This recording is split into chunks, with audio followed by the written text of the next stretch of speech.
So I know I'm not alone in noticing all of these homesteading channels who are suggesting that your children should be homeschooled and this should be done immediately.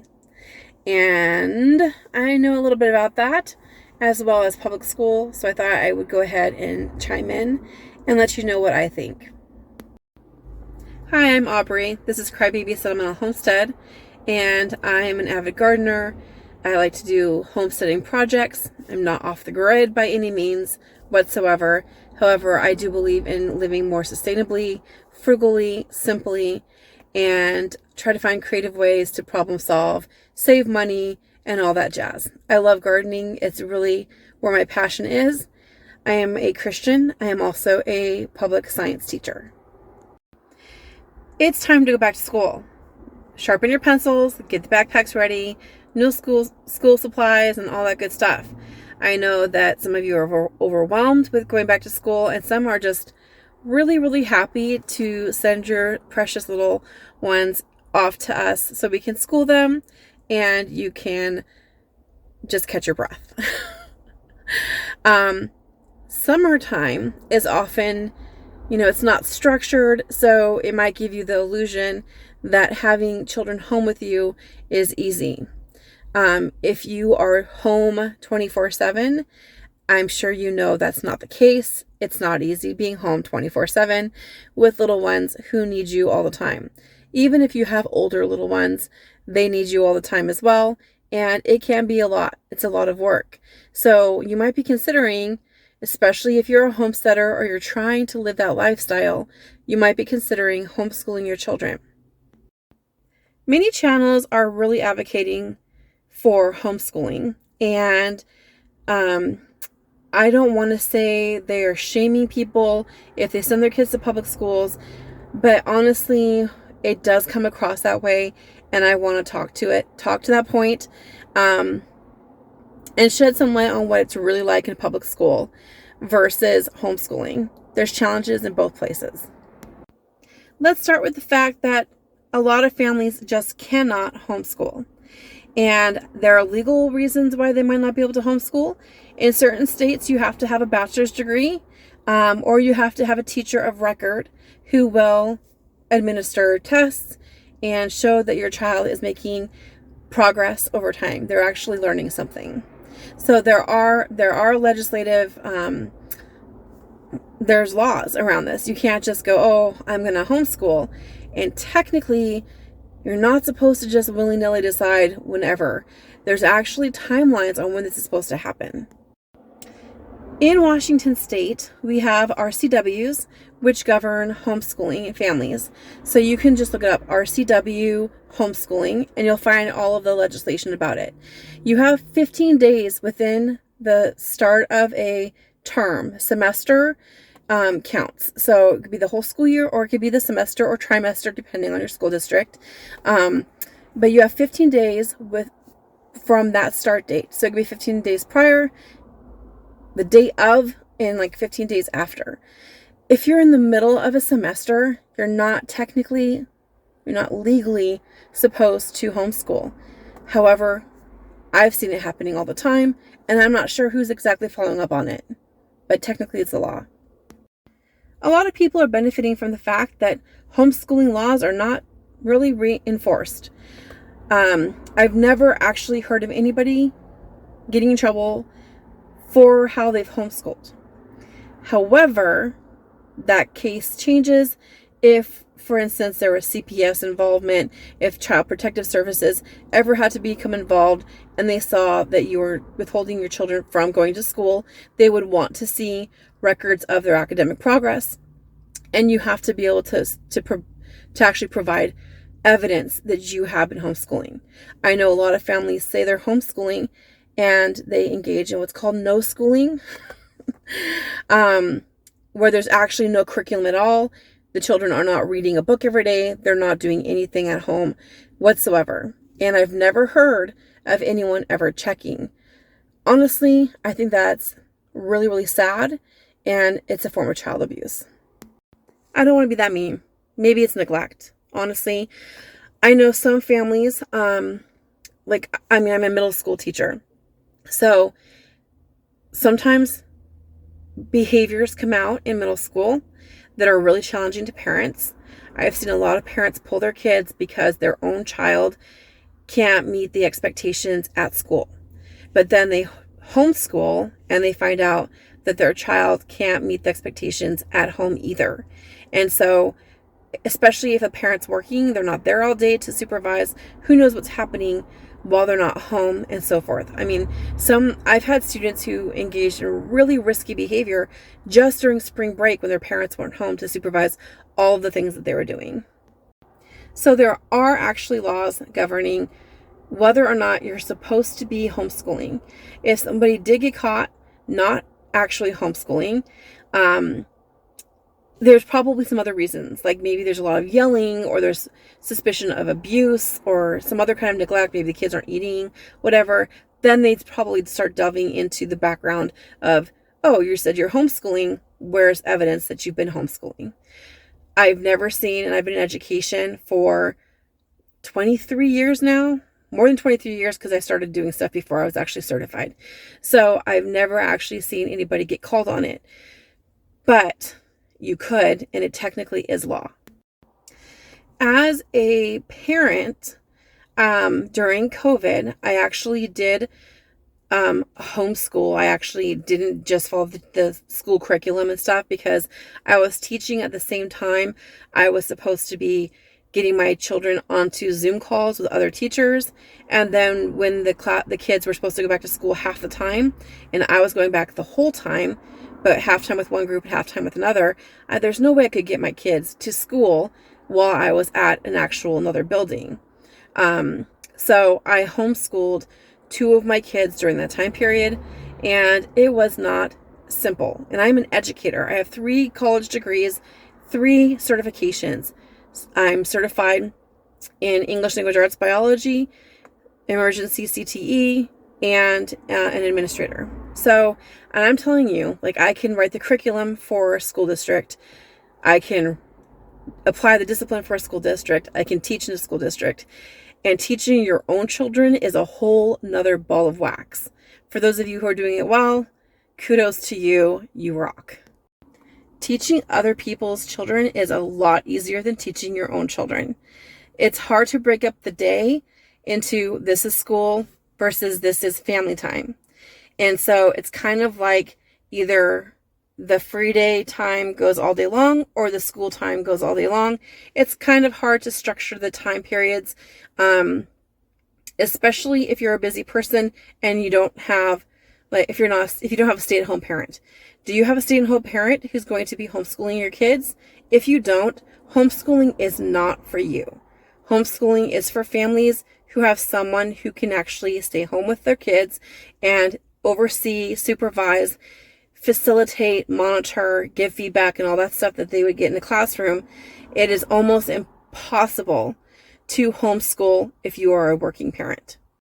If you're thinking about online schools, and there's public and private online schools, and if you're thinking about that, they do expect you to have an instructional coach, which is the parent, and basically you are the teacher from home.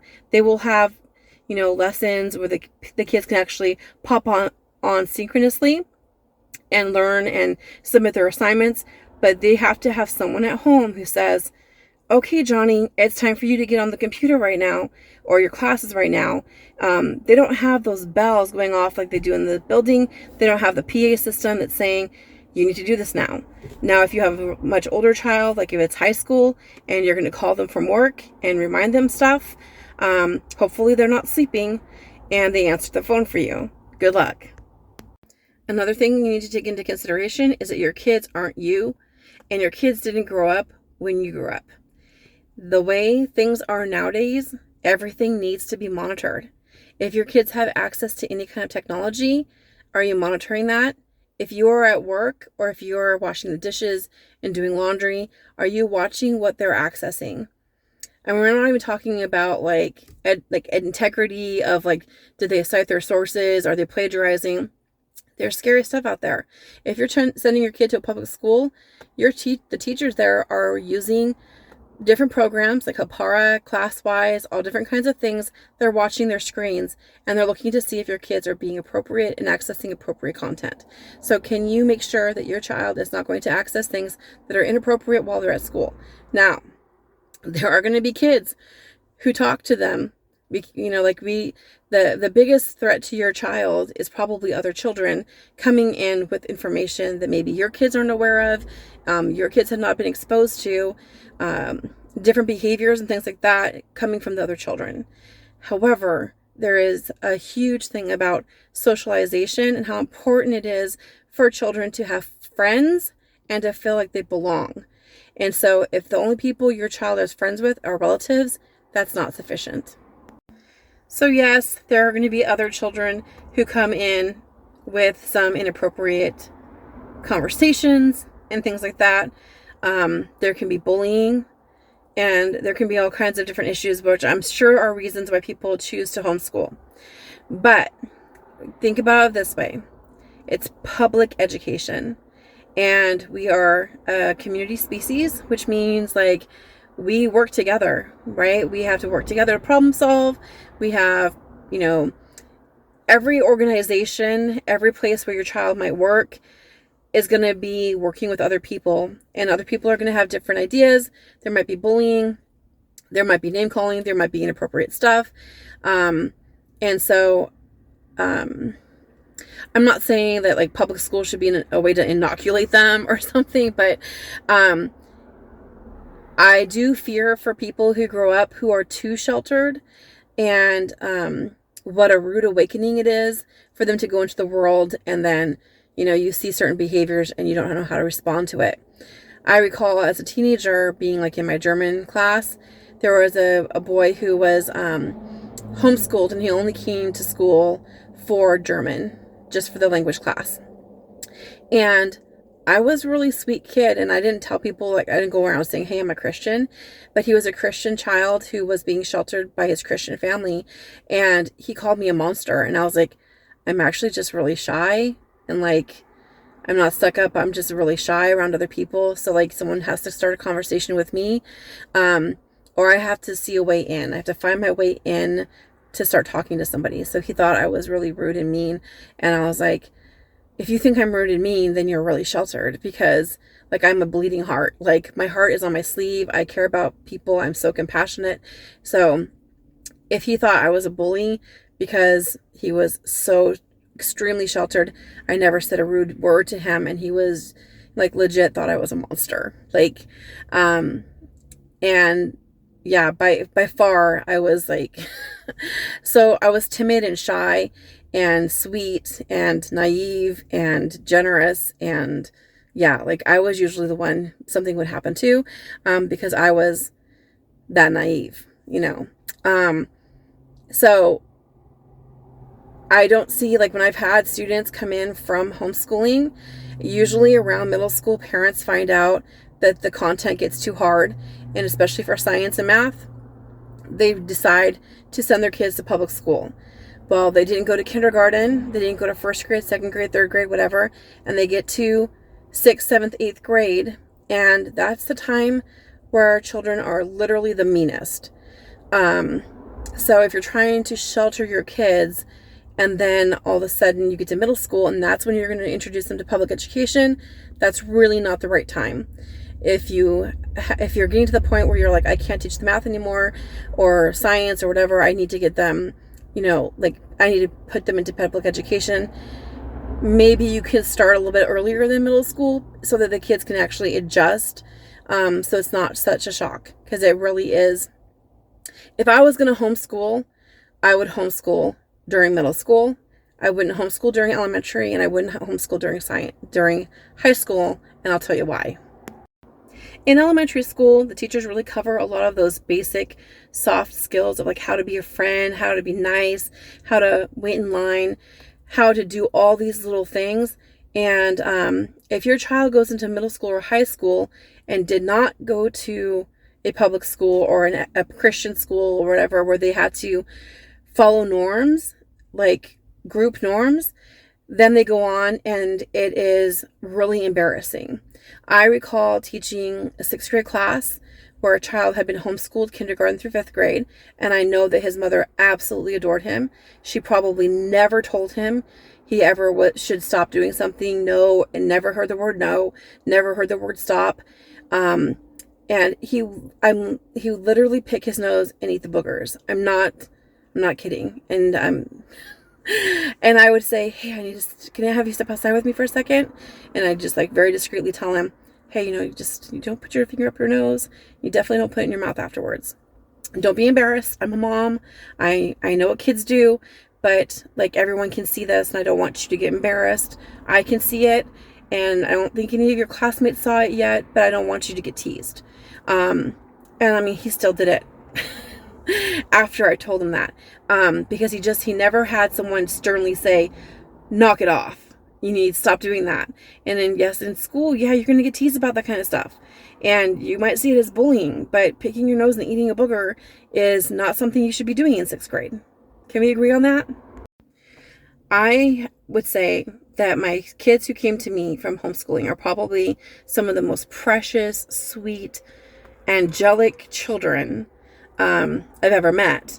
They're fragile, very sensitive, and don't know how to deal with conflict. They don't get the mannerisms of like social body language when someone's trying to invite you in, or when someone's trying to say no, I don't want to be your friend, but they don't want to be mean. Like, they don't get those cues. And so that's something you have to be very, very careful of if you're homeschooling, is are they getting enough social interaction, and are you teaching them the social norms of being in a community, and like not farting in public? I mean, I know that might sound funny, but like, do you teach your kids to have proper hygiene, brush their hair, brush their teeth, wear deodorant, take showers, floss their teeth, and check their clothing? Is there cracks showing? Like, I know this sounds like kind of mean, but this is something that is missing from a lot of kids who come in who have been homeschooled their whole life, and their moms and dads love them so much that they never tell them, or they don't tell them enough to stop doing certain things. It's going to be embarrassing to them when they're in a group of peers who they learned those lessons in kindergarten and 1st grade. And so you get into middle school and high school at that point when parents can't handle teaching at home anymore, and the kids just don't have the social norms, and it's embarrassing, and they get excluded, and it gives them the feeling of, yeah, mom was right. Going to public school really sucks, because you can, in kindergarten and 1st grade when they're learning those things, it's more gentle. It's not embarrassing because all the little kids are putting their fingers in their noses. They're all doing those kinds of things, but the teacher says, no, we don't do that. We put our hands in our lap, and we hold our pencil like this, and we don't fart. If you have to go fart, you have to go in the bathroom. Like, they talk to them, and they talk to them with love and compassion, and that isn't there when they come into middle school and high school, and those things are supposed to already be known. Most of the teachers are going to be as sweet about it as they can, try to like not embarrass anybody, but it's inevitable that if the social norms are not being met, that some kids are going to tease them, and then they're going to feel like they're being bullied. Some of the perspectives that are not taught, but are exposed when in a public education setting might not be something that you want your kids around. However, when they are driving down the road, when they're at Safeway, when they're at a grocery store, when they're at the post office, when they are going to a concert, when they're anywhere, they're going to be exposed to ideas that are different than their own, and they need to learn how to. So we need to coexist, right? And sending your child to a public school is a way of teaching them how to coexist. I think there needs to be a lot of front loading at home about, at school, you might hear things, you might see things, how do you report concerns, how to choose friendships that are healthy and, not, bullying and abusive and things like that. And, working on study skills and things like that to make them really effective and, productive at school. I see a lot of families, though, like, get mad at school and then just pull the kids out of school, and it maybe isn't about the kid, it's really more about, like, the parent. And there are reasons to homeschool. There are some school districts that really don't listen to parent input, but it's actually like the standards. Like, we actually have standards about community and parent involvement. And so we're always supposed to be seeking the parent voice and trying to, like, be respectful of different cultures and all of that. And that includes conservative Christians. It's not just everybody else, which sometimes in our community, people think everything protects everybody else, but not us. But in reality, you have to have a voice. And if I had this feeling a couple years ago, last year and the year before, when I saw conservative Christian kids getting pulled from our schools, like, why are you doing this? They were a good role model, peer role model for the other kids.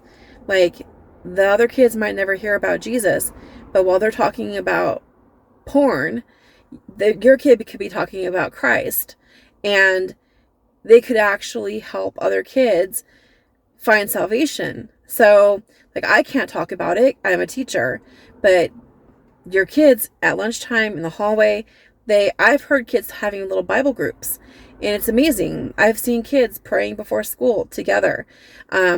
So it could be something really powerful that, transcends the problem. Like, it's powerful.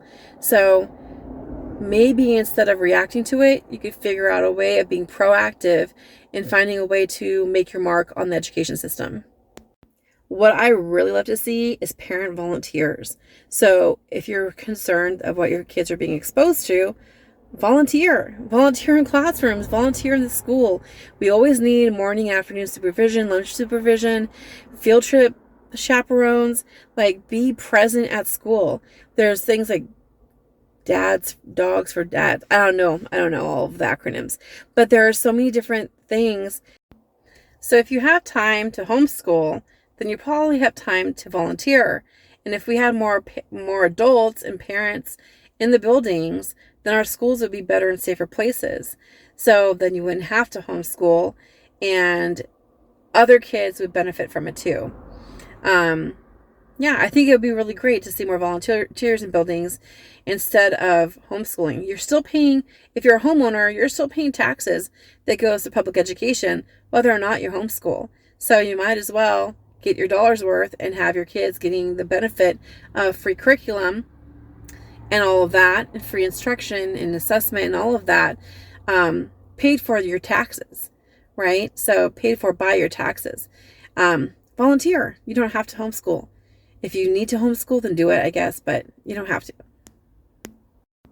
Okay, to be fair, I've been talking about all the reasons why you shouldn't homeschool, but there are reasons to homeschool. I mean, if you're in a district that, you have a complaint about a teacher, I mean, first you go to the teacher, right? And say, like, this seems to be a problem. What can we do about it? And you don't get any traction with that, then you go to the administrator.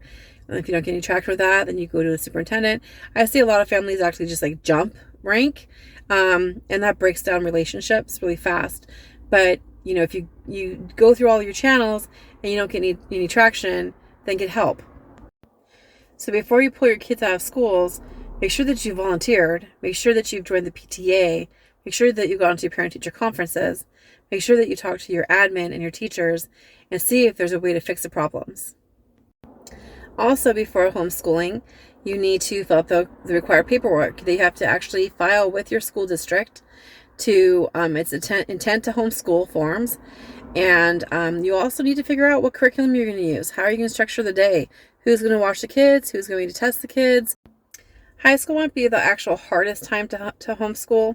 The reason why I say that is because you might change your mind.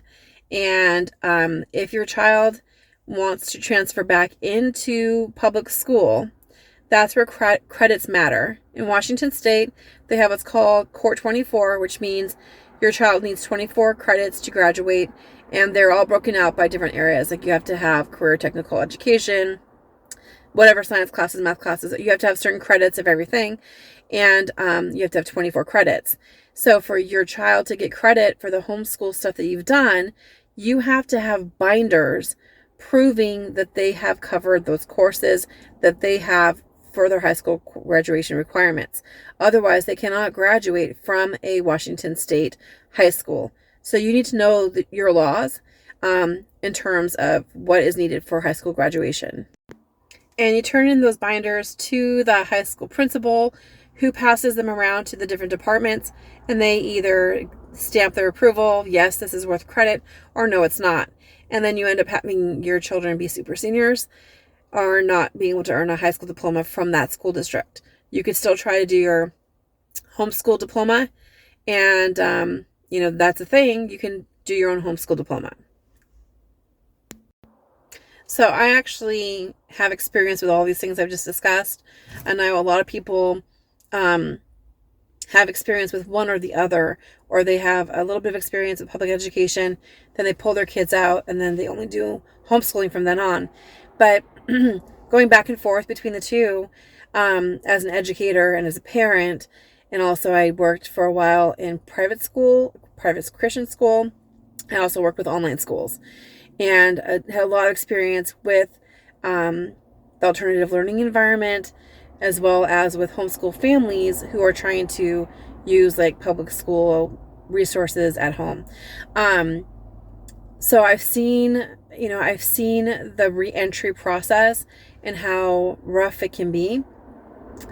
Most students who have been pulled mid-year to homeschool have come back later the same year, or have come back the next year because the family realized how hard it is. So homeschooling is no joke. It is a full-time job. And if you're going to homeschool and you're going to make it your full-time job, then you can do it. You can do it. But please don't say or put people down if they can't do it. You might not agree with everything that's going on in public education, but it's like, don't throw out the baby with the bathwater, because public education is an opportunity for all children to get an education and not to have such a huge gap between the have and have-nots. There are a lot of kids who would not be safe if they were being homeschooled. There are a lot of kids who would not have food if they were being homeschooled. We have different free and reduced lunches for breakfast and lunch, and we have some bags that go home with kids on Friday afternoons for those who don't have food for the weekend.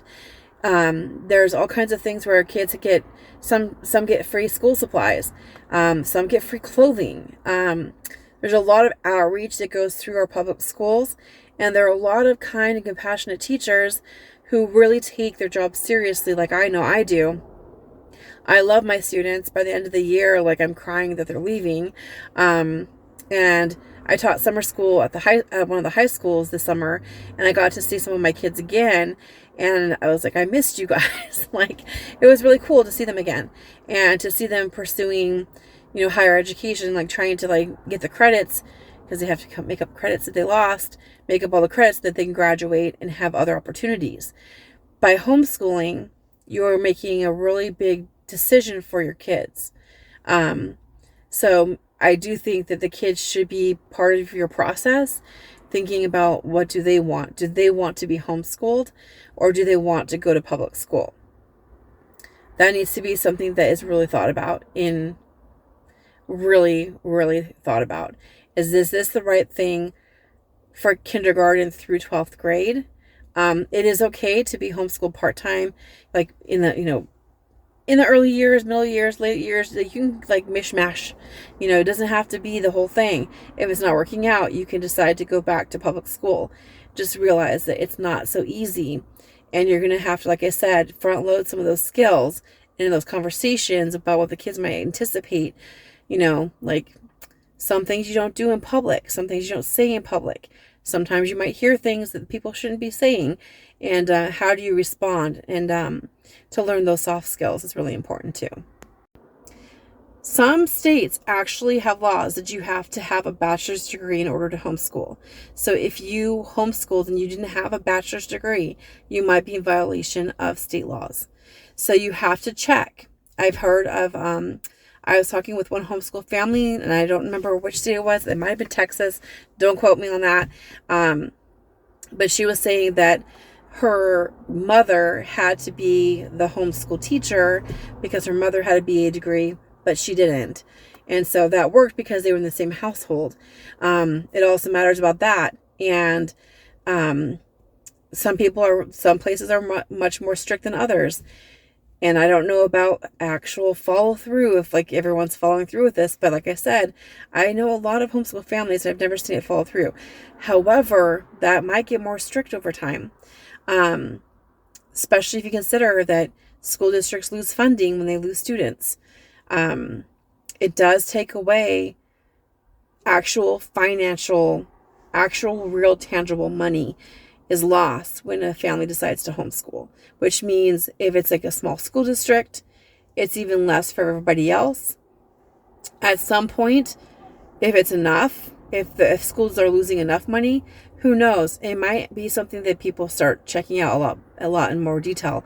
But like I said before, I only see that happening when there's actually neglect involved or abuse is when people start to really get sought out. But if you want to transfer back into a regular school in high school, you need to have your I's dotted and your T's crossed. You have to have evidence.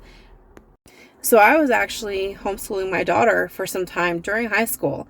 And a lot of the stuff I had her doing was like online. Like I would make stuff online. I'd do like these web quests and stuff. And I'd have her, do all these things. I was using Khan Academy and CK12.org and a bunch of other online, tools.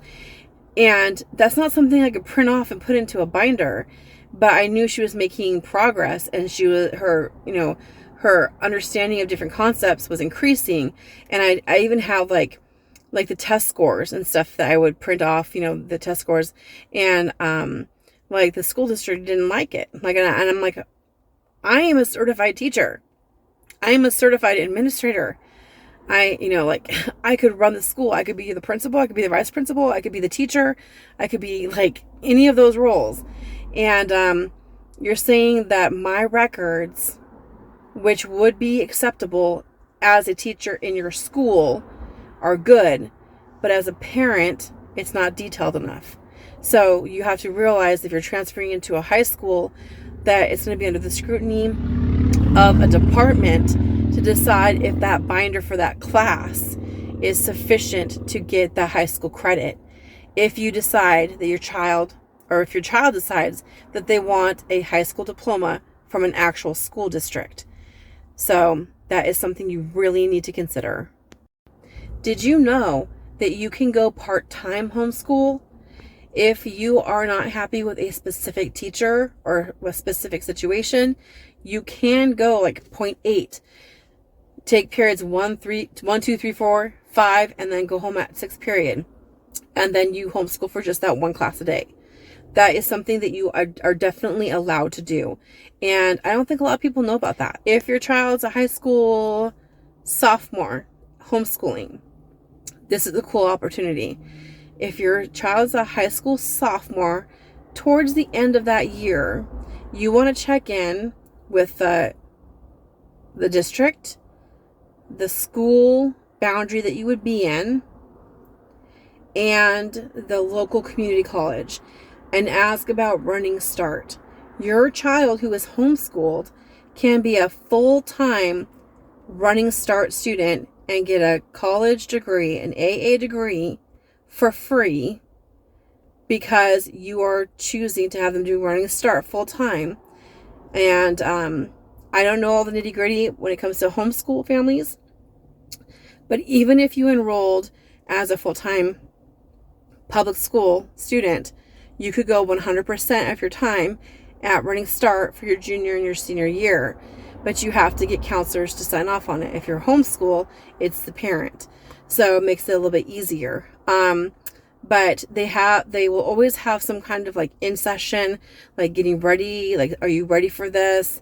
And it usually happens the end of their sophomore year, before summer or the beginning of summer.